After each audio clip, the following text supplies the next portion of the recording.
Depuis ses débuts dans la vie politique ivoirienne au début des années 90, le parcours de Guillaume Kigbafori Soro n'aura pas été un long fleuve tranquille. Du syndicalisme estudiantin jusqu'à la présidence de GPS, en passant par les hautes fonctions au sommet de l'État, Tieni Gbanani aura surfé sur toutes les vagues, des plus amicales aux plus mortelles.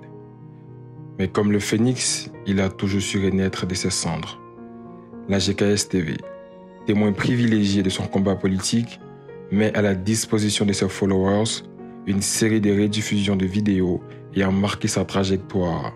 Il faut savoir d'où l'on vient pour savoir où l'on part, car notre histoire est notre témoignage.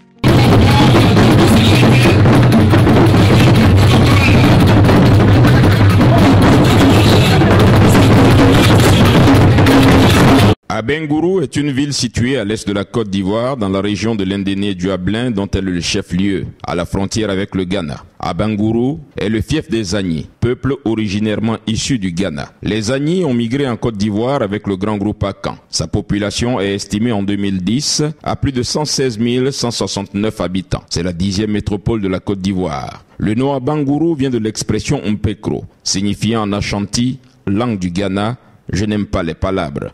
Autant dire, dans un langage tout simple, que l'histoire des Agni est fortement rattachée au Ghana voisin. Après la visite du président Guillaume Kigbafori Soro dans cette localité, les acteurs témoignent.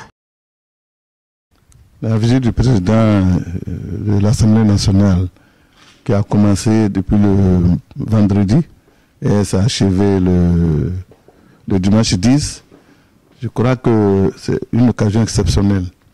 Une occasion exceptionnelle, le président qui vient dans une région qui fait 2 nuits, 3 jours, à l'invitation du roi. Pensons que l'opportunité était tellement importante et tellement unique que le programme que le président nous a permis d'établir lui a donné l'occasion de s'adresser à la population. De s'adresser à la population pour lancer des messages très forts. Je dis des messages très forts parce qu'il y a eu 3 rencontres. La première rencontre avec la population, c'était à Niablé. Vous y étiez, vous avez vu la mobilisation que nous avons pu réaliser pour lui permettre de s'adresser à la population. La deuxième rencontre, c'était le clou des manifestations, le clou de la ville, c'était à Abengourou, le samedi matin. Vous avez vu également la mobilisation très forte de la Cour royale, qui contient au bas mot 2000 personnes, avec 2000 personnes à l'intérieur, et à l'extérieur, vous avez vu également la foule. Et ce dimanche à Brunamouin, vous avez vu également la population qui est sortie très nombreuse pour écouter le président de l'Assemblée nationale. Ce programme établi, comme je l'ai dit, lui a permis de s'adresser à la population à 3 niveaux, dans 3 lieux différents. Pour cela, le programme, nous pensons que nous sommes entièrement satisfaits parce que la teneur de ces messages-là, c'était des messages de réconciliation, de paix. De réconciliation, de paix et surtout des appels très importants, lancés à la population et à nos frères qui sont encore hésitants, qui sont encore à côté au Ghana et qui ont naturellement des contacts avec leurs parents ici. L'appel leur a été lancé de rentrer au pays. Je crois qu'ils ont bien entendu. Avec les moyens de communication, ils ont certainement suivi cet appel-là. Et nous pensons que d'ici peu, ils vont réagir, ils vont venir. D'autres sont déjà rentrés il y a plus d'1 an.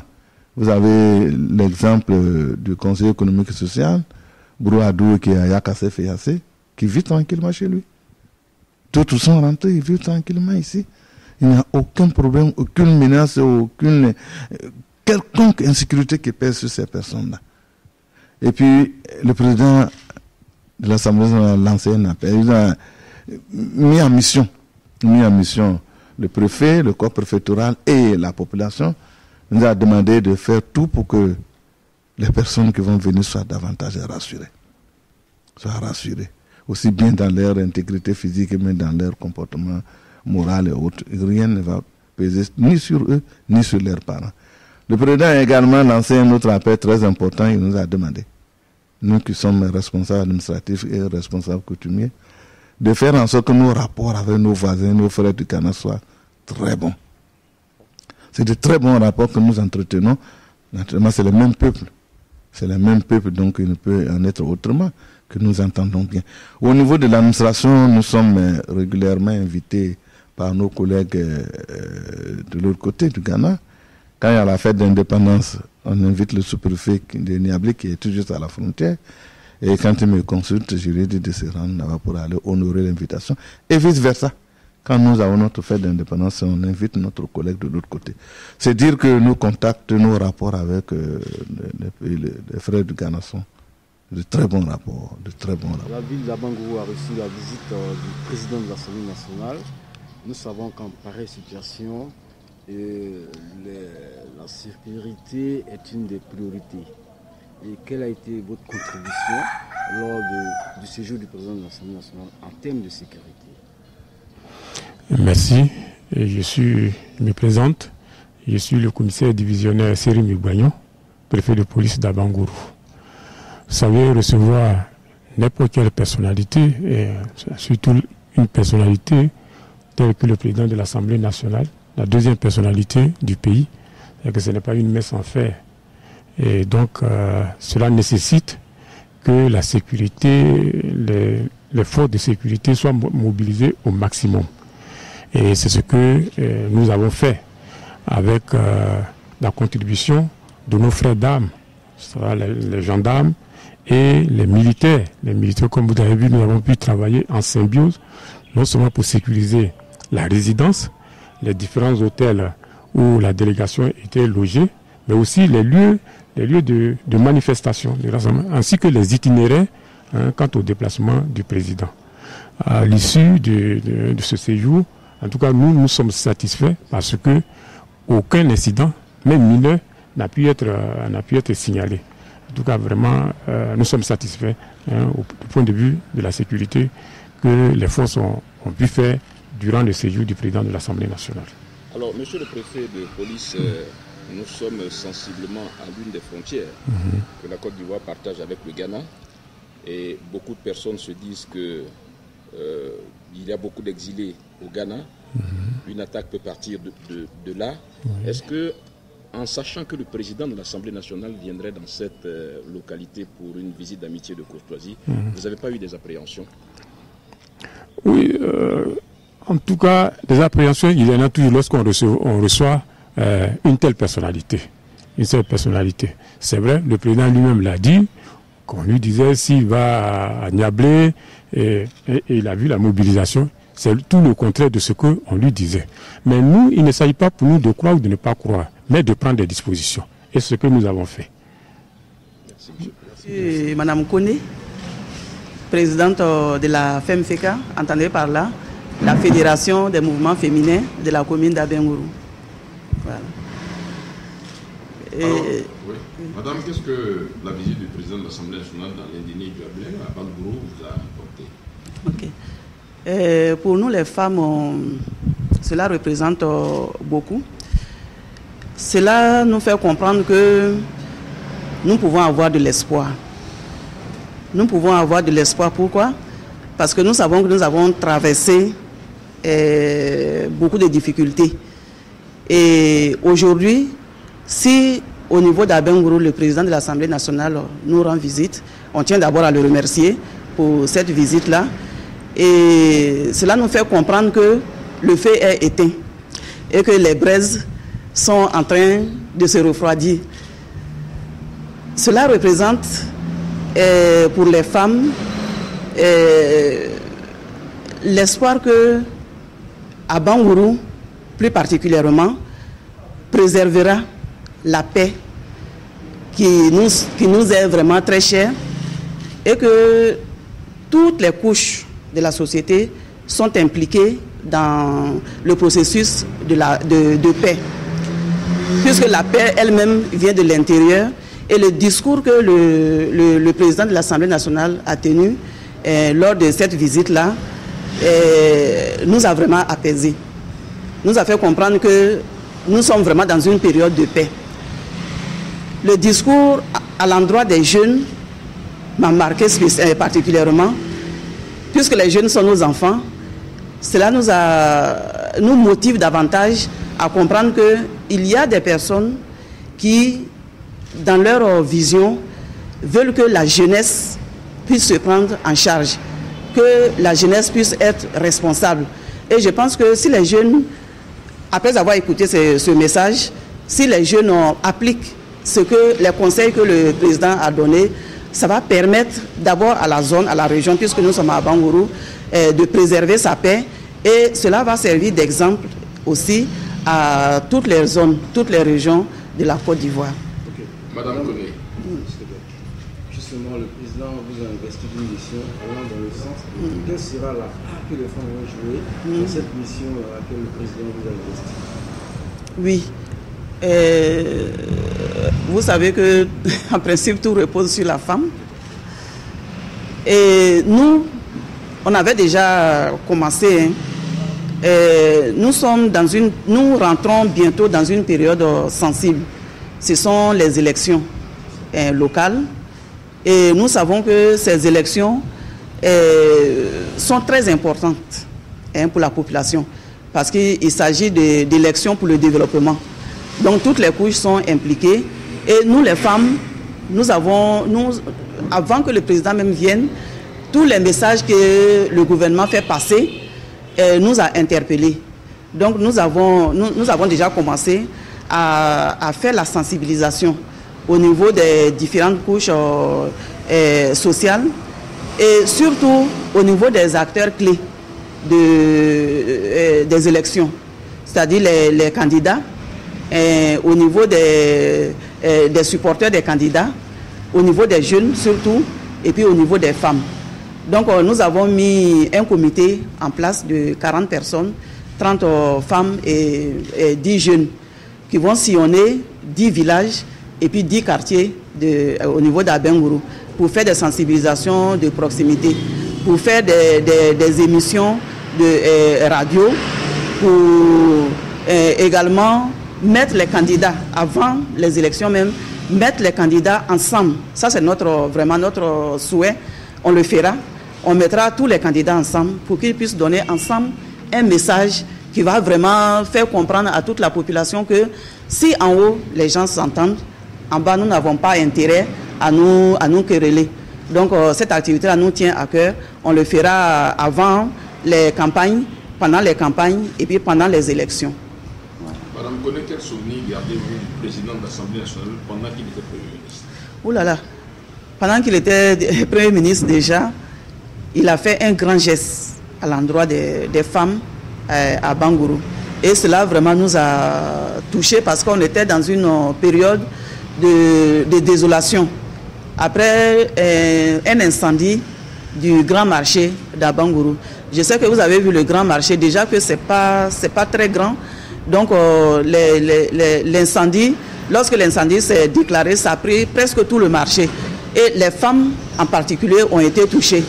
Et le président, en tant que Premier ministre, pendant qu'il était Premier ministre, à l'occasion de la journée internationale de la femme, il est venu et il a fait un grand geste à l'endroit des femmes pour pouvoir soutenir ses mamans, pour pouvoir soutenir ses sœurs, pour pouvoir soutenir les femmes afin qu'elles puissent repartir du bon pied. Et je pense que cela a vraiment soulagé les femmes parce que ça leur a permis de reprendre les activités là où elles les avaient laissées. Et cela même a permis d'avoir le courage de refaire le marché et que ces femmes aient le courage de revenir au même endroit pour continuer leur activité. Êtes-vous fier de votre fils? Bien sûr, bien sûr, bien sûr, bien sûr. Parce que nous voyons en lui vraiment une grande personnalité. Nous voyons en lui une grande âme. Nous voyons en lui une grande sagesse. Et franchement, on ne le dit pas parce que vous venez de l'Assemblée nationale et qu'il vient de passer. On le dit en fonction de l'observation que nous avons faite depuis la crise, pendant la crise et la dernière crise, et puis après la crise. Les actions qu'il mène, c'est la personnalité même qu'il est. Franchement, je le dis du fond du cœur, c'est une grande personnalité. Et nous sommes vraiment très fiers de lui, pour nous les femmes. Je me nomme Adou Richard Désiré, président de la jeunesse communale d'Abangourou. La visite du président de l'Assemblée nationale nous a apporté beaucoup de baume au cœur et le président nous a prononcé 2 discours pleins d'enseignements, à savoir un discours qui concernait la jeunesse, où le président a prodigué des conseils à la jeunesse d'Abangourou, d'éviter d'être habité par la facilité et de se mettre au travail. Car la nouvelle Côte d'Ivoire a besoin d'une jeunesse responsable, une jeunesse dynamique et une jeunesse prête à prendre la relève pour le développement de notre pays. Et le deuxième discours du président concernait le volet réconciliation. Et le président a appelé tous les fils et filles de ce pays de s'inscrire dans le processus de réconciliation nationale. Et tous nos frères qui ont quitté la Côte d'Ivoire depuis la crise, de rentrer au pays, car le pays a besoin de tous ses fils pour travailler. On ne peut pas rester à l'extérieur de la Côte d'Ivoire et donner son point de vue sur ce qui se passe dans le pays. C'est main dans la main que nous pouvons relever beaucoup de défis. Voilà. Pour nous autres jeunes, bon, pour nous autres... Guillaume Soro est arrivé dans l'indénie du Ablin. Quelle image avez-vous de l'homme? Bon, l'image que j'ai perçue de l'homme, c'est un président comblé, c'est un aîné que nous devons suivre et prendre en exemple, puisque il est très persévérant et c'est quelqu'un qui est très disponible et il est à l'écoute aussi de la jeunesse, lui-même étant jeune. Et je dirais aussi que Nana Amakondie, ça c'est le nouveau nom du président de l'Assemblée nationale, est toujours la bienvenue à Bangourou. Et j'ai promis au président de l'Assemblée nationale qu'à sa prochaine visite, il sera très très heureux de la jeunesse d'Abangourou. Parce que nous allons mettre en pratique tout ce qu'il nous a dit à la Cour royale ici. Kwame Roger Kamena, réceptif hôtelier. Je disais tantôt que la visite du président de l'Assemblée nationale a apporté un plus, non seulement dans notre hôtel, mais aussi dans tout l'Indénié. Parce que depuis qu'il y a eu la crise, on n'a pas reçu ces gens de visite. Donc tout le monde attendait afin qu'il vienne apporter son expérience dans l'Indénié, dans le développement de l'Indénié. Et on est vraiment content. Il y a eu la pluie aussi, tout ça, ça veut dire que c'est un homme de grand cœur, un homme qui a vraiment de grande foi pour vraiment la paix dans ce pays. Donc tout ce que nous lui demandons, que vraiment la grâce de Dieu l'accompagne dans tout ce qu'il entreprend, pour surtout la paix que nous recherchons tant dans notre pays. Parce que sans la paix, il n'y a pas de développement. Sans la paix, rien ne peut marcher. Surtout pour nous les jeunes qui sont, disons, en quête d'emploi, il faut qu'il y ait vraiment la paix pour que les investisseurs puissent vraiment revenir dans le pays pour vraiment porter de l'emploi à la population. Je vous remercie. Que retenez-vous de cette visite du président de l'Assemblée nationale dans la région du Dioablin Indénié? Moi, c'est David Trezeguet, je suis chef de cuisine de l'hôtel Casanova. La visite du président de l'Assemblée nationale vraiment a apporté beaucoup de choses à Abengourou. Vraiment, les fils et les filles d'Abengourou, tout le monde était motivé. Je pense que sa présence va faire que tout le monde va se tendre la main. Et la ville était un peu submergée parce qu'on était un peu débordé. En tout cas, il y avait du monde et tout le monde était content. Et les activités que tout le monde chacun menait vraiment a apporté un plus. Et on était très content d'avoir reçu le président de l'Assemblée nationale. Donc je pense bien que cela permettra aux fils et aux filles de la région vraiment de pouvoir vraiment s'aimer la vraie paix. Parce que surtout que nous sommes dans une cité de la paix. Abengourou, c'est une cité de la paix, dont tous les attributs se trouvent ici. Nous, il n'y a pas d'histoire ici. Rien que la paix et tout marche.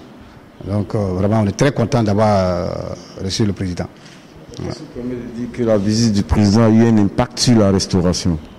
Ça a eu un impact sur la restauration parce que tous ceux qui ont accompagné le président de l'Assemblée nationale, vraiment, ont voulu vraiment que la ville se développe et ils n'ont pas hésité un seul instant de visiter les différents locaux, et les restaurants, les bars, pour voir ce qui se passe dans la ville réellement. Et ils ont passé aussi des commandes, ils ont consommé, et ils ont apprécié tout ce qui est à Bangourou et sur les traces d'Abidjan. Voilà.